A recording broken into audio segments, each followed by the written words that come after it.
God, we thank you for your Spirit that you've given to us to live in us. God, that you don't want to take the old, you want to make new things out of us. God, we commit ourselves to you. We offer ourselves to you today, Jesus. We thank you, we thank you, we thank you. We thank you that you've chosen to use us as your vessels, Jesus. Go with us in the remainder part of the service now, Father. Amen.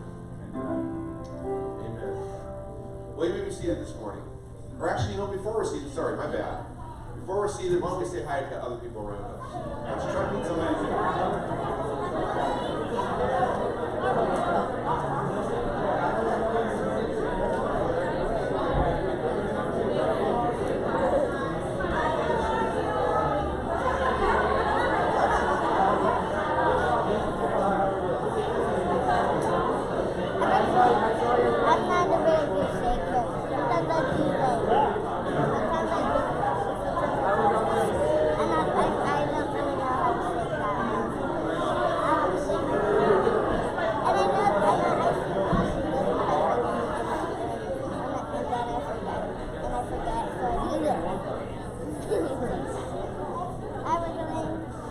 preparation for Mother's Day. In honor of mothers here, we're going to show video now, so why don't we all sit back and enjoy.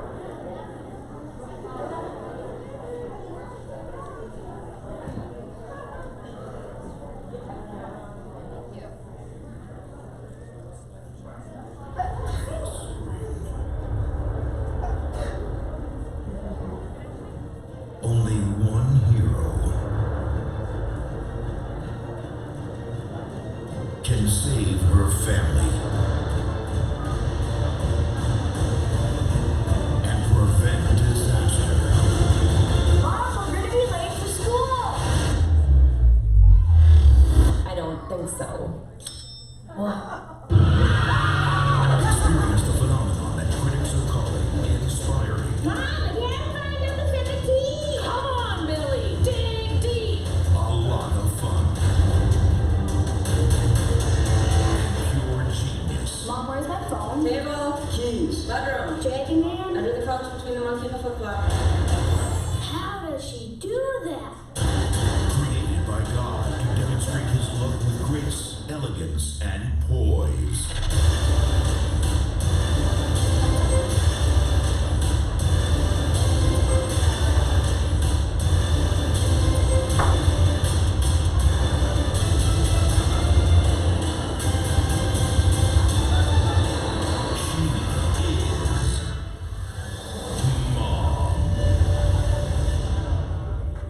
Hey, honey, you see my butane torch?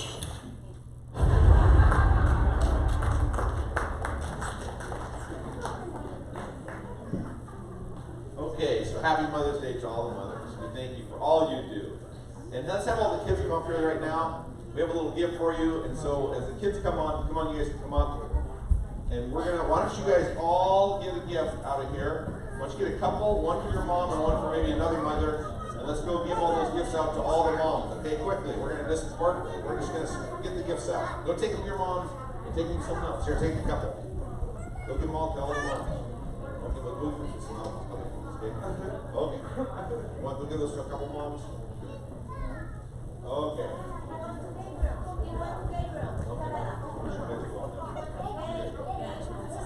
Okay. Oh, okay, that's okay. That's good. Okay, so Jasmine and Lorenzo, you guys want to make sure everybody's got one. Okay, all the moms get one. Okay.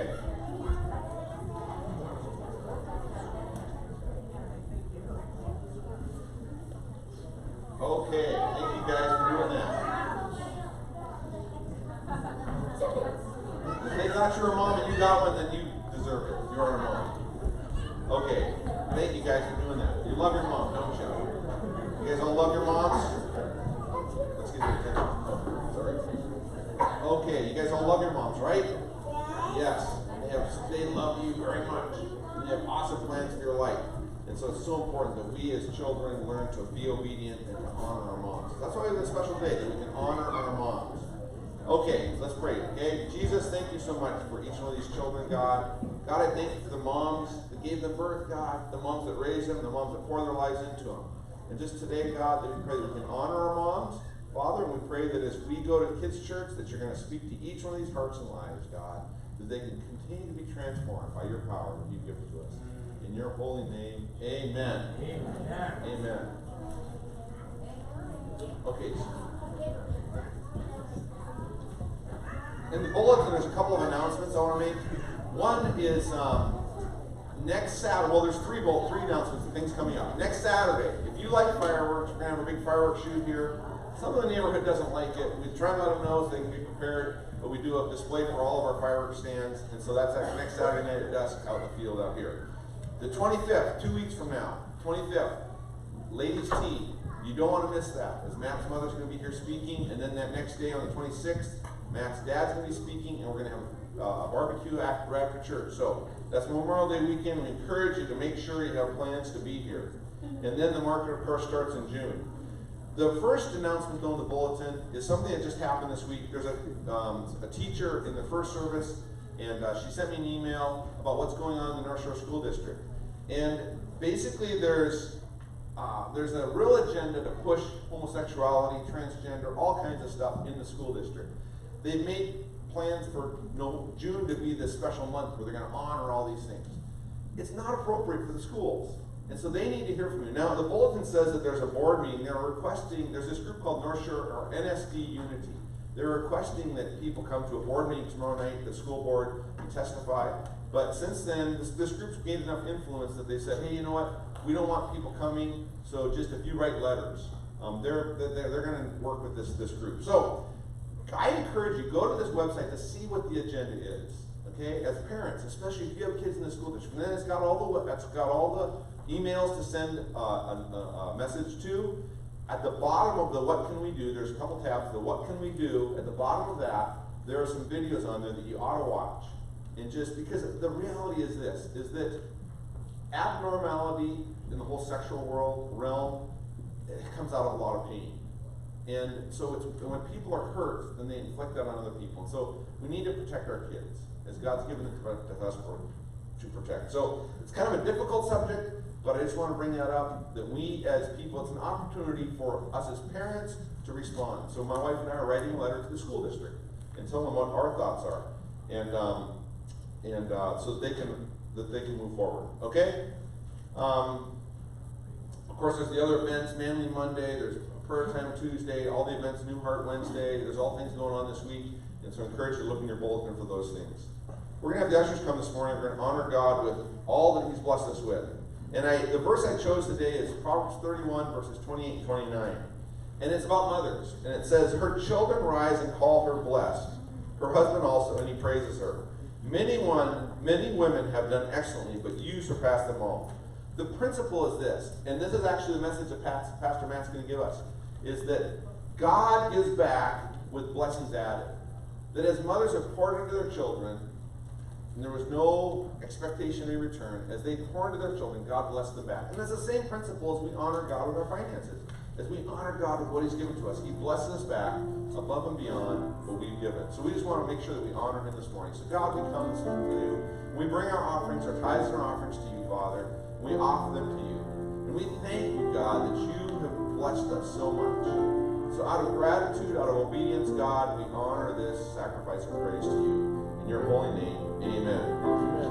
Amen. You guys are welcome to stand with us as we do one more song of worship. Blessed be your name, that is beautiful. The shoes of love wonders flow. Blessed be your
This morning's message is entitled, God Gives Back with Blessings Added. And I had a great time studying this out this week. Exodus chapter 2, if you want to start turning to Exodus chapter 2. But I want to say thank you to all the mothers, all the grandmothers, the great-grandmothers, the working mothers, the single mothers.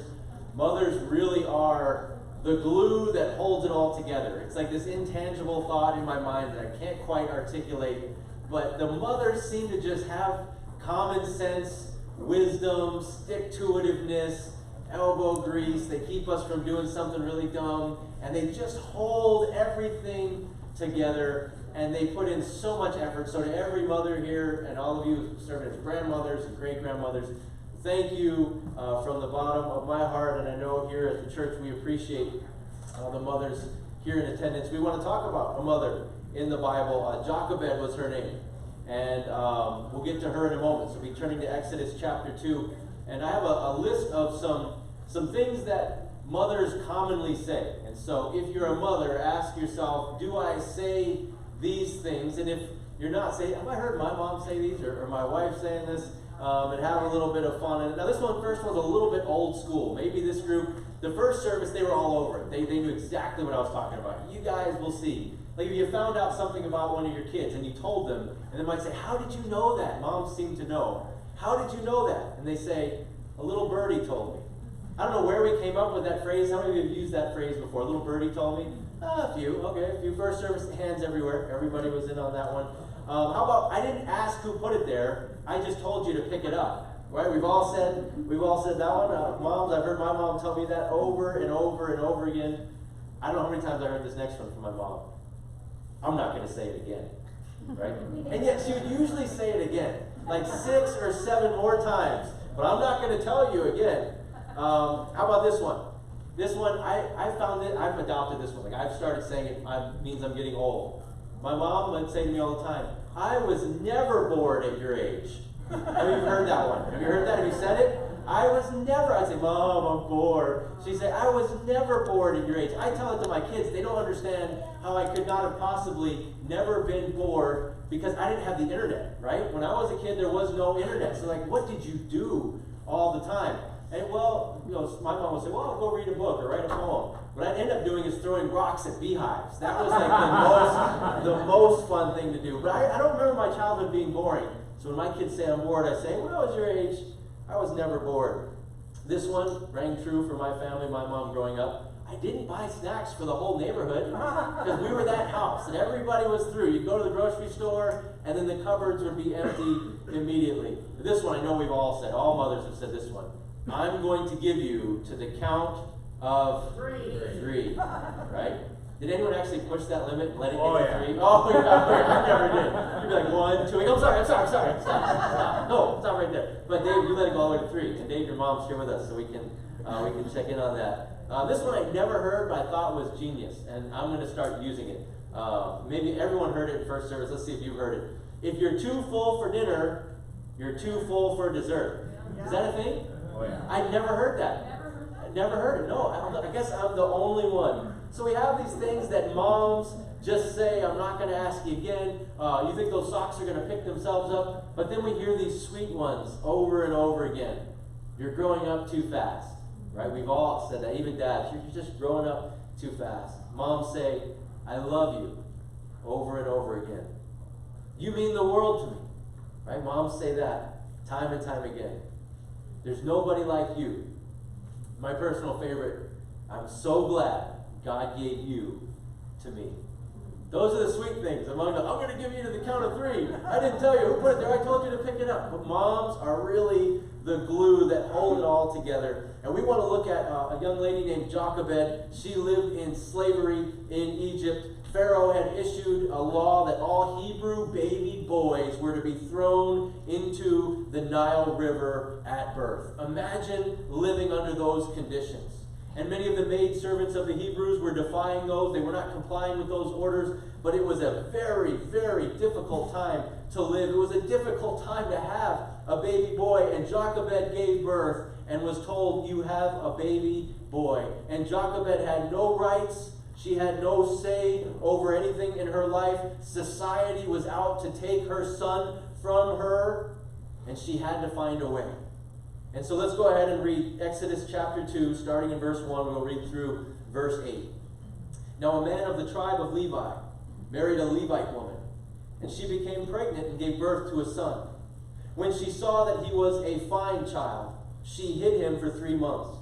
But when she could hide him no longer, she got a papyrus basket for him, coated it with tar and pitch, and she placed it and put it among the reeds along the bank of the Nile. And her sister stood at a distance, his sister stood at a distance, watching what would happen to him. Just put yourself in that position, having to place your 3-month-old baby in a river and watch it float away?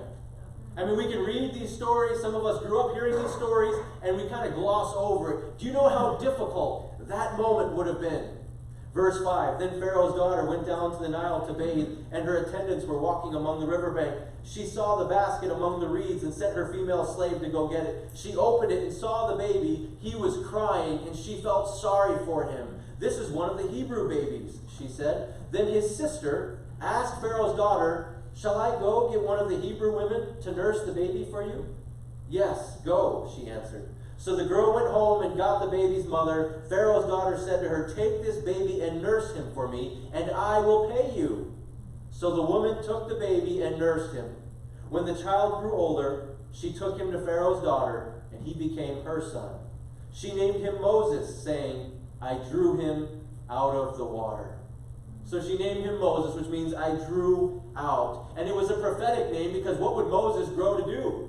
He would grow to draw the people of Israel out of slavery and into the promised land. And it was a prophetic name over this child. And he actually was a prophetic picture of Jesus, who would draw us out of sin and death and bring us into the promised land of the kingdom of heaven. It was all a big picture of Jesus. Moses would grow to lead the people out of that Egyptian slavery. And think about it. The son of a slave floated down the bank of a river in a basket.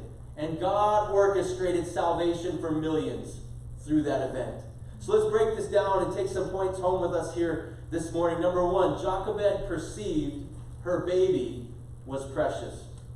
It said in verse 2, she saw that he was a fine child. You see, love has vision to see what others don't. Others saw this baby as a problem. This baby is an issue. It's a baby boy. He should be thrown into the river. There are legal issues with this. This is not a good thing. This is a problem. Yet when she looked at her baby, she had a vision to see that he was beautiful, that he was special, that he was precious. And love has vision to see what others don't. The Hebrew word is ra'ah, and it means to see or to have vision. The same word is used 8 times in Genesis chapter 1 in talking about creation, that God created and he saw that it was good. Over and over again, God had a vision for what creation would be. And as she looked at her baby boy, others would have seen a problem, but she saw something precious. Jochebed saw something in her son that the rest of the world did not see. And as parents, as mothers, let us live with vision to see in our children the things that the world does not yet see. To see those special things, that calling of God, that tenderness of heart. The world may just see another average kid, but you see something special in your kid and you hold on to that. Our children are precious. Let us not treat them as if they were profane. Jochebed saw beyond her immediate situation. So she saw what others didn't see in her child, but she also saw beyond the situation that she was in. Because keeping her son could mean her own death. She was risking her own safety because she had vision for her baby. She had a sense that God was doing something special. Her vision impacted her decisions and her actions, didn't it? The fact that she looked at her baby and she felt something in her heart for her baby, so she said, I'm going to defy the law, I'm going to defy society, and I'm going to keep this baby. It affected her decisions and it affected her actions. And if we live with vision beyond the here and now, beyond our immediate situation, it will impact our decisions regarding our children and even our grandchildren. Her vision for something beyond her immediate situation greatly impacted her actions. It says she saw that he was a fine child. We read that word. The Hebrew word is tov, and it means cute, smart, or sweet smelling. You have that baby, they sort of have that sweet smell, right? Have you ever smell the baby's head? You're like, I don't know how this happened, but it smells good. It smells sweet. There's a sweet. Enjoy it because the teenage smell is not quite as good. It's not quite the same. So enjoy it while you have it. I thought as I looked into this word, there'd be some big, deep meaning. Tov. She saw that God had a destiny and a plan for him to be a leader and change the world, and this was something special. But really it means he was cute. He smelled sweet. You know, when babies are first born, their heads are kind of smushed and swollen. Usually they have some rashes. Mom looks and says, this is a beautiful baby. The rest of us are like, call me in a week. And it'll be a beautiful baby. But she looked, and to my surprise, this was not a word of anything great and miraculous or supernatural. This was a very natural word to use of a baby. In other words, Moses was a baby born, and God had a plan for his life. And you know that your children are babies born, and God has a plan for their life. And she looked at her child, and she saw what others did not see. The Bible teaches that God has a plan for every life. And as parents and as grandparents, we need to live with that vision to help guide them along the way. I love the service that we always have a great group of young people that don't have kids yet. God has a plan for your life. You know, your parents may see that in you. Your grandparents may see that in you. They may be looking to try to guide you and steer you in the right direction. But you also, as you are here this morning, should understand that God has a plan for your life. And that we need to allow that plan for our life to guide our actions and our decisions. What does living with vision look like as parents and grandparents? I think it looks like a lot of simple things, like eating together. It shows that we have great value for the time we have with one another. Praying together. Pray with your kids. Pray for your children. I'd encourage you to read the Bible together and let them see you reading your Bible. Setting a Christ-like example in the way we treat people, the way we treat them, the words that we use, how we talk to people, or how we respond when people treat us in a poor fashion, what we do. They're watching. All of these things, let us set a Christ-like example. And I want to encourage you, and I know I'm speaking to the choir on this one, to surround your children with good influences. A big part of why I want my kids here in this service is so that they get to know your kids in this service. I'm so blessed by my friends Virgil and Lisa that our daughters get to be in the same class at school, and they get to grow together, they get to be friends together, and they get to be good influences on one another. And a lot of times these things don't happen by accident. They happen with intentionality. That I'm going to bring my children to places where there's good influences around, where they're going to hear good messages, where they're going to be built up, and they're going to connect with other people and other families, where they're going to have good examples. And I want to encourage you, again, speaking to the choir, to be faithful in church life. Because when you do that, your kids see God is important. Faith is important. We have 2 days off, and we're spending one of those mornings worshiping God. That sends a message to our children and our grandchildren. God had a plan for glory in all this thing that was going on. They lived in a time of hardship. They lived in a time of oppression and tragedy. But God was at work in the chaos. He was working through an average slave woman and a baby that was born into slavery to bring freedom to a nation. And you know, Jesus was born into a world of hardship. He was born into a world of oppression and tragedy as well. And God was at work within the chaos again. He was working through an average woman named Mary. And Jesus was born in the humblest of circumstances, in a barn and placed in a feeding trough for animals. And that was God's plan to bring salvation to mankind. You see, I believe God does not cause the chaos and the tragedy that mankind, we have a natural way of doing that ourselves. But God will use the chaos and the tragedy to bring about goodness and bring about glory. So I want to encourage you again to live with vision. God, what do you have for my children? What do you have for my grandchildren? And what can I do? How can I help guide them in that direction? Jochebed next, she protected her baby. It says she hid him for 3 months. She protected her baby. And love protects. Love has vision to see what others don't, and love protects. Jochebed made a safe place in a very dangerous world. Think about that for a moment. She made a safe place in a very dangerous world. It was the law to throw the babies to the predators in the river, and the Nile contained and still does contain piranha. Did a little Google search, electric eels. I didn't know what this next one was. Goliath bird-eating spiders. Anyone know what that is? Oh, yeah. And this next guy, we got a picture coming up of the tigerfish. If that thing's dead or alive, I'm not touching it. Because the chance that I'm wrong and it's alive, I'm just not even going to go near it. If that's ever been in a river, ever, I'm not even going to go on the boat. It's not a chance.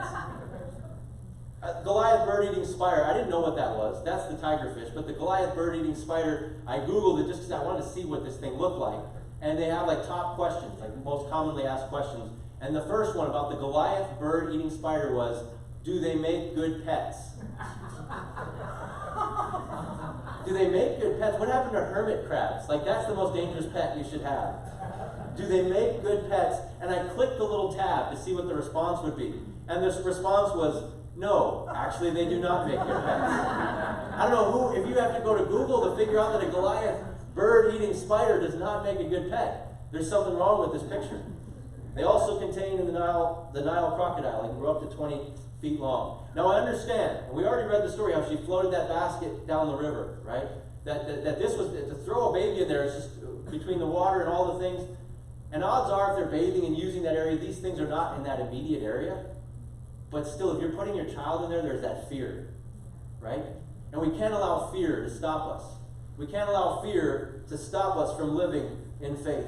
But the world around us contains great dangers for ourselves and also, maybe even more so, for our children. Not only physical dangers, but there's a war for the hearts and a war for the minds of our children, and we need to watch out for our kids. I want to encourage you to set guidelines and firewalls. Protect your kids from movies and TV with lots of vulgarity, things like nudity and evil. I'd encourage you to have rules on internet. Talk to your wife or whoever you're living with that's watching over them, that you can have rules. I'd encourage you even YouTube. My kids needed phones. We got them flip phones. I'm not a big fan of social media. What's funny is people come up to me and say, hey, I didn't know something about my family or my extended family, and I didn't even know. I'm learning about my life from other people on social media. But there's so much bullying, there's so much drama, there's so much vanity, and a lot of times we get to a point where our kids fill their social need with all of that. Right? Those things in and of themselves, all the social media and the internet, they're not bad things in and of themselves, but as parents, we need to be careful that they're not filling their social needs with those things. How do we fill that social need? First of all, it's time with them, but it's also the time and effort to help them connect with other kids and families that you want them to spend time with, so they don't feel that they have this huge void of people to say, I like you, I like you. I don't even know the terms of Pinterest and all these other things. What are the other ones? Instagram, thumbs up. They don't need all that. What they need is mom, dad, grandma, grandpa, brother, sister, feeding positivity, feeding love, feeding faith, praying for them, bringing them around peers that you want them to actually be around. And there's a cost involved in all of that. There's an effort involved in all of that. But there is a world out there that is warring for the heart and mind of our kids. I even saw on kids' YouTube a satanic clown on kids' YouTube. I'm like, what is wrong with these people? I want to punch that satanic clown right in the eye. Teach him a lesson. It's kids' YouTube. So we need to be mindful. There is a world warring for our hearts and minds and the hearts and minds of our children. How do we be protected parents without pushing them away? I'll give you a few quick ones. They're not really from our text, just some things that I found have worked in my life, and so I'll share them with you, and then we'll move back to our text. But first of all, how do we protect without pushing away? Number one is pray. Pray, pray, pray. I'm so blessed that I have a wife who prays. When my kids wake up in the morning, they can waddle on down the stairs and they know their mom is in the den, in the chair, by the window, praying. It's just without fail. She's going to be there praying. I know my mom is up and she's praying for me and she's praying for my children. How do we protect without pushing away? Number one is pray. How many of you have heard of Jonathan Wesley and Charles Wesley? In the 1700s, great preachers, great ministers. I'm sure Matthew's the only hand up, but you would definitely know. He studies a lot of church history. He knows this stuff. But they were great preachers, world changers. They had 10 brothers and sisters living very poor, had almost nothing. And their mom was known to sit in the chair in her kitchen and put her apron up over her head in the midst of the chaos. She wasn't just mom. She was the one-room school teacher. She was the caretaker. She was the cook. She was the cleaner. She was everything and had almost no resources. But she would sit for over an hour a day and put her apron up over her head. And you know what she would be doing? Praying. That was her prayer space. And all of her kids knew it. Even the neighbors knew it. People would walk by and see her through the window with her apron over her head. They didn't think she was crazy. They knew she was praying. How do we protect without pushing away? Live a life of prayer. Two of her boys, John and Charles, grew up to be great world-changing preachers. Number two, I want to encourage you to be honest with your kids. Speak the truth to your kids. Tell them the why behind the rules. Tell them those things. I found that to be helpful in my life. Thirdly, be loving. How does a kid register that they're loved? I know when I was a kid, and I think I see it in my kids, it's when we choose them over other things. How do they see that we love them? I could have gone to this, I could have done that, I could have been here, I could have gone out with friends, but you know what? I wanted to spend time with you instead. I think that's a great way to show them they love them. And lastly, be present. There's really no substitute for actually being there. as much as you can, make sure you have that quality time with your children. Those are just what I found to be helpful. That's not necessarily right out of the Bible or out of our text. I just want to make sure we go home with some things that we can apply right away. To be present, to be loving, to be valuing them, and realize that all these things do indeed come at a cost. It's hard. We have to sacrifice things to get there.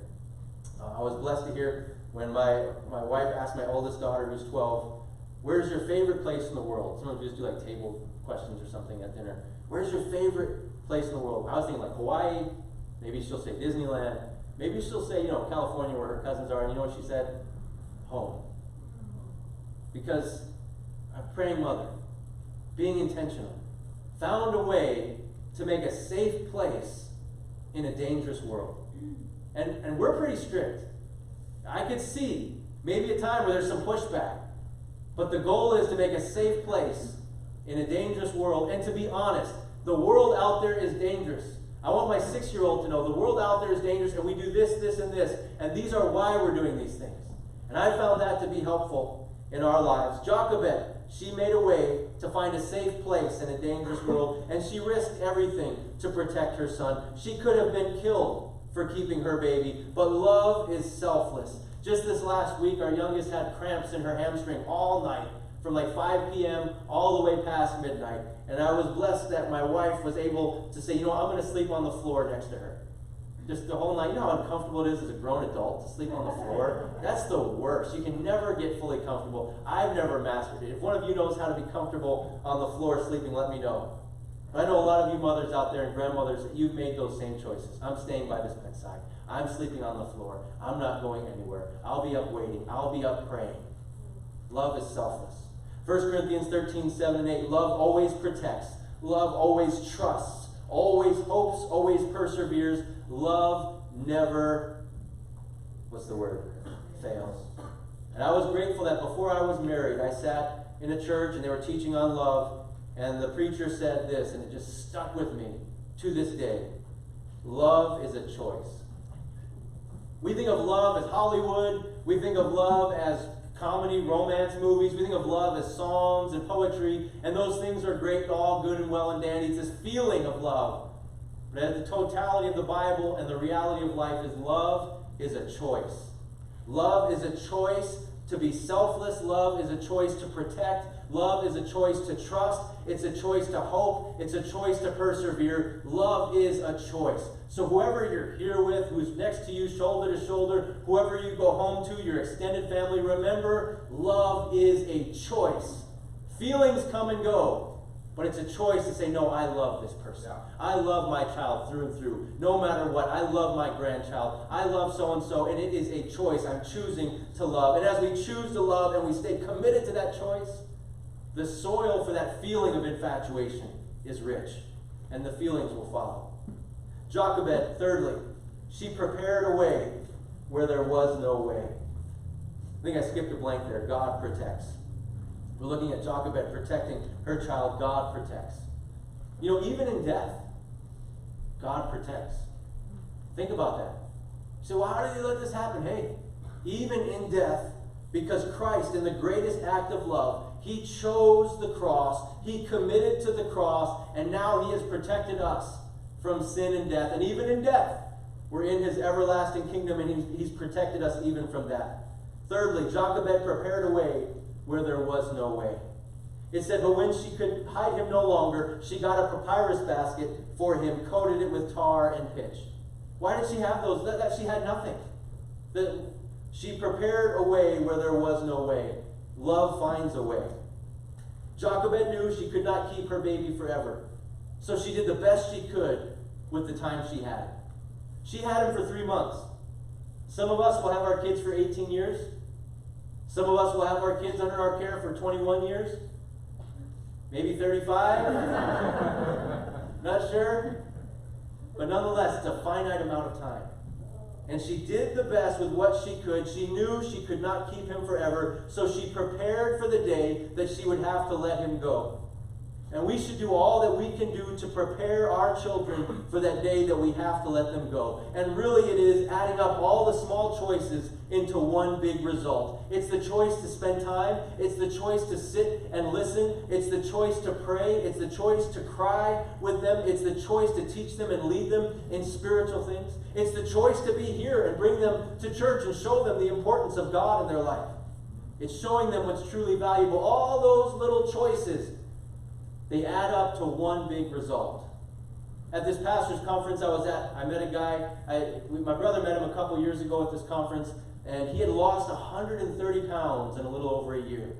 He spent money and got one of those diet food programs and hired a trainer and was just cutting weight and working hard and eating right and dropped 130 pounds. I said, oh my goodness, that is amazing.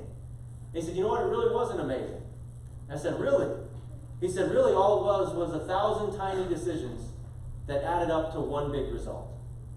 And I thought of that as I was looking here, preparing our children for what comes next, preparing them for the day they go to school, preparing them for the day they go to the mission field, preparing them for the day that they start a family of their own. Maybe it's preparing them for the day they have to go to a rehab or a discipleship program, that we're intentional about those 1,000 little decisions so that we can bring about one big result, because we cannot keep them forever. So let's realize all those little tiny decisions. Let's speak those words of love, those words of grace, those words of hope, those words of truth. Let's spend that time. Those are the 1,000 decisions that lead to one big result. Jochebed had very little to work with, didn't she? And maybe some of you can identify with that. Just don't have much to work with. I'm working hard, my time is gone, my money is gone, and I'm just trying to make it work. Jochebed was in those shoes as well. She had very few rights. She had very few resources. As a slave, she was not giving a voice over anything in her life, living under great oppression. She didn't get to choose hardly anything about the direction of her life, and she had few resources. She didn't have access to anything. She had no money. And even if she had money, where is she going to go spend it? Right? She didn't have hardly anything to work with, so what did she do? She formulated a plan.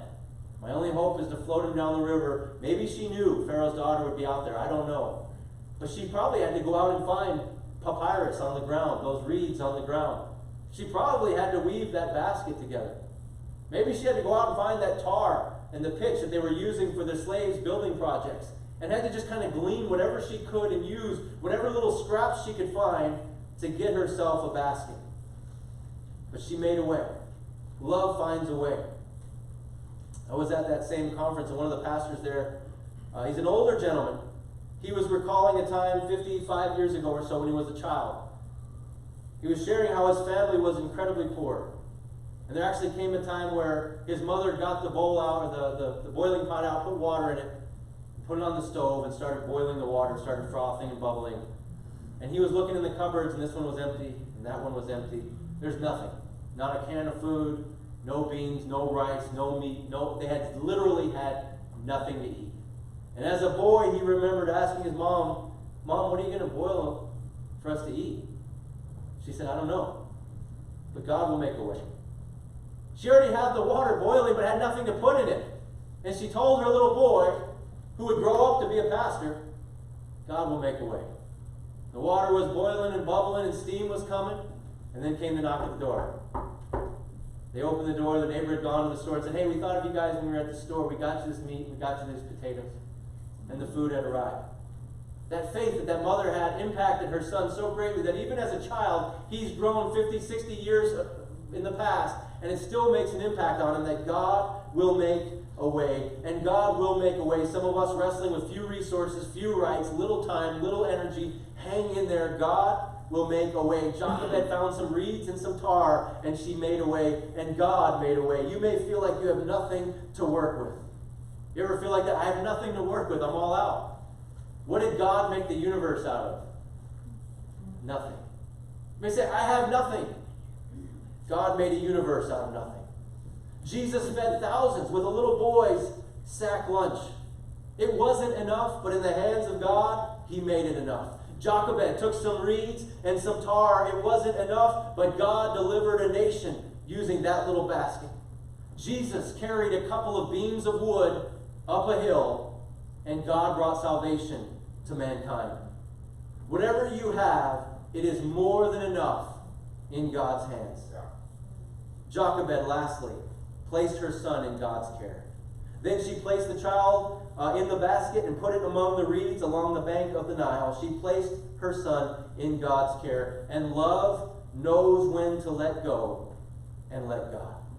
We have that expression in our society, let go and let God. What does that mean? It means let go and trust God. And she released her son to the care of God. Jochebed could no longer keep her son. She had to entrust him. And she chose to let him go on her terms.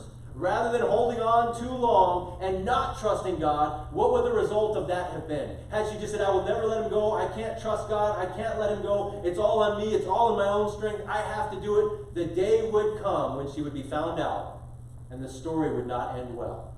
She had to let go. And there is a time in life where you say, God, I have no other options. I have to let go, and I have to entrust this to your care. It may be in a relationship. It may be in a job. It may be in finances. It could be in a number of different ways. Even in our health, say, God, I can no longer control this. But she didn't just let him go haphazardly, did she? She got to choose the time and place. She got to prepare for the day of letting go. She could prepare for that day, the reeds and the tar, formulating a plan. And we're here in a position where we get to prepare for that day when we let our kids go out into the world. Some of you are grandparents and you still have some influence. We can be preparing for that day, teaching them the love of God, showing them by our actions the ways of God. We can be teaching them and training them and showing them the value of God and God's plan for their life. What can you be doing to prepare for that day? And it's unique to your own situation in a lot of ways. You can set your children up for success. She could set him up for the best chance of success. I don't know, it doesn't say if she knew that Pharaoh's daughter would be out there. Did she know that? Maybe she knew when she chose Tuesday at 11 a.m. because she knew down the river was Pharaoh's daughter. Did she know that Pharaoh's daughter had a soft heart? Maybe she knew these things and she chose this time and this place to set Moses up for the greatest chance of success. I want to encourage you to be setting your children up for success. And thirdly, she stood by ready to serve. And that's the biggest one I think that we can apply or take home with us. She stood by ready to serve. She didn't just let go and say, okay, now it's done, it's out of my life, it's out of my hands, and I don't ever want to see it or deal with it again, it's over. Like just separate completely and say it's easier just to disconnect. She didn't do that, right? She stood by ready to serve. Jochebed sent her daughter to watch the basket. And we know the story that Pharaoh's daughter sent the baby back to be served by the mother. When I was in 6th grade, I was going to try out for the 6th and 7th grade baseball team. And I was already at a disadvantage. It was a new school, it was a big school, a couple thousand kids in the school, and a 6th grader trying out for a 6th, 7th grade team. I was pretty nervous. I had to remember one thing to bring to school that day for the tryout, my glove. I forgot one thing that day. I forgot my glove. In math class, I remember the moment, just bullets of sweat. Oh, I forgot my glove in today's tryouts. That was back in the day when they cut kids. I don't know if they still cut. Do they still cut kids from teams? Like, you're cut, you're not good, go home. They don't really do that anymore. They're like, here's a ribbon. But they would actually put a list, and then coach would sit you in and say, yeah, we cut you because your outfielding really stunk. You need to work on throwing the ball. They'll tell you. It was terrifying. I forgot my glove. No cell phones, no internet, none of that. I had a quarter in my pocket, I got a dime from my friend, I went to the payphone, and over those next 3 years, 6th, 7th, 8th grade, I used that payphone a lot. Mom, I forgot my report. Mom, I forgot my homework. Mom, I'm not feeling good. It was always something dopey, and I was like, every week I'm calling my mom from this payphone. This was the first one, and it's ringing, and I'm thinking, if the voicemail picks up, I lose my money. I can't get it back, I can't make another call. And you know what? She picked up. And I can't remember a time in 6th, 7th, or 8th grade when I needed to get a hold of my mom and I couldn't get a hold of her. It seemed like she picked up every time. It was almost as if she was standing by, ready to serve. She knew, I got to be there. And there was no caller ID. Oh, Matthew's calling from school. It was just a ring. It could have been anybody. If it could be anybody right now, we can ignore, right? Oh, I don't know that number. Ignore. She was, every time I called from school, 6th, 7th, and 8th grade, she was there for me. And here's Jochebed.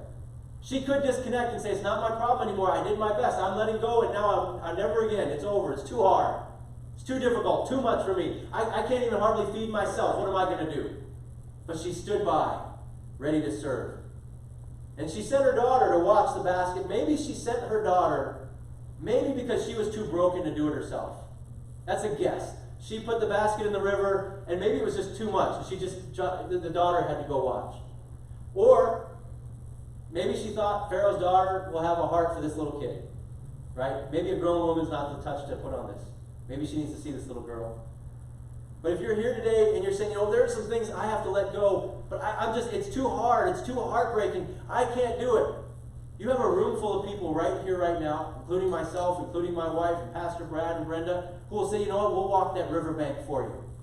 Like, you can stand by ready to serve, but we'll go shoulder to shoulder with you. You may not have the capacity to continue on your own. Maybe there are some things you have to let go and let God and entrust to God, and it's just crushing, and it's hard, and you don't have the strength within yourself to do it. There are people here by your side who will walk that riverbank and watch for you. And then they bring the baby back. But think about that moment when she set that basket into the river. Do you think she had some second thoughts? I know I would. Am I really doing this right now? This is the best. This is the best plan. This sounds crazy. As she watched the basket float away. Do I really have to do this now? Can I do this tomorrow or next week or next month? Do I have to let go now? Can I hold on a little bit longer? Whatever we've done, whether wise or whether foolish, we need to entrust it to God. Is it possible you've made some mistakes? Is it possible I've made some mistakes in raising my children? Absolutely. But is God bigger than my folly? He certainly is bigger than my folly. I think this was the plan of God. I think this was orchestrated by God. But if she puts that baby in the river and it's floating down the river, and God's saying, what is this woman thinking? But he's still going to make a way. Right? She did it with the best of intentions. She did it to the best of her ability. She did it with the best of her resources, and God was going to honor that. And as parents, give the best you have, the best of your resources, the best of your time, the best of your efforts, the best of your faith. And we're going to make mistakes along the way, but always remember that God is bigger than your folly. And once you've let it go, say, God, I'm trusting you now. I'm not going to second guess. I'm not going to second guess the decision. I'm not going to second guess your power. I'm not going to second guess your sovereignty. What's done is done, and I'm entrusting it to you. And here, I'm going to stand by, ready to serve. If there's a chance for me to step back in and help, here I am, Lord. Let's entrust it to him. And the end of the story, as far as this goes, is so sweet. God brings back with blessings added. Pharaoh's daughter had compassion on the baby. You know what's funny is Moses wrote this account of Exodus. He is the baby. And he wrote, when I was born, my mother said, what a beautiful, amazing, handsome, sweet-smelling child. He's talking about himself. And then when Pharaoh's daughter pulls him out of the river, she says, I feel sorry for this thing. Oh, man. Someone better help this guy out. Right? But she had compassion. Not only did Jochebed get her son back, she got the legal right to keep him. And she got paid to keep him and raise him for the next 10 years, give or take, 12 years. And you know, that's what Christ did for us. He went to the cross and paid the price for us. And he has got the legal right to keep us now and add blessings on top. But the day will come when Jochebed is going to have to let Moses go again. If you continue reading Exodus, he grows, and even in our text, he grew to, adolescence, 10, 12 years old, and she had to let him go again. And there's times over and over again in Jochebed's life where she has to let Moses go again, to the wilderness correction of God, to the Exodus calling of God. She had to constantly just let go and stand by. I'm ready to serve. I'm ready to jump in. If that call comes, here I am. Lord, here I am. I've entrusted him to you. I've prepared him the best that I can. I've set the example. I've used the resources I've had. I've made the decisions trusting you, and I've let him go, and you brought him back. And you brought him back with blessings. And Lord, I'm going to have to let him go again. And life and faith are all about being faithful with what we have while we have it. And then we have to let it go to God. God will bring it back with blessings added. Our money, our children, our very life, and our very breath itself. We have it for a time, and then we have to let it go to God, and God is faithful to bring it back with blessings added. There's everlasting life ahead. Our very life and breath, live it to the fullest, and then the time comes where we have to let it go. We no longer have control over it, and the good news of the gospel is that we enter his everlasting kingdom, even life itself. Let it go, and God is faithful to bring it back. You know, my wife and I went through a miscarriage years back, and our little one died. We had to let it go to God, out of my realm of control. But I know one day God will give it back with blessings added in His everlasting kingdom. Even in death, He gives life back with blessings added forever. If we could have the worship team come forward, we'll begin to close. And as we close, I just want to open up a time to pray for your families, a time for you to pray for your marriages, a time to pray for your children and grandchildren. If you'd like to stay in your seat or stand and sing, if you'd like to come forward and just kneel and say, Lord, I need to let this go, or Father, I'm seeking you for direction. Father, help me have a vision for my child's life, for my grandchild's life. Lord, help me to know how I can guide my future generations into the callings that you have for them. There's a whole lot of different experiences here in this room and situations represented here. In your own heart of hearts, say, Lord, what's your word for me today? And if you'd like to come forward and pray, come forward and pray. Have a season of praying for this. Is a great day to pray for your children, grandchildren. Even pray for your mothers. Pray blessings over them. But let's take some time as we close. Let's stand together to our feet and we'll worship together. If you'd like to come forward and respond, please do so. We'll close in prayer here in a few moments. Let's just think on these things and dwell on these things.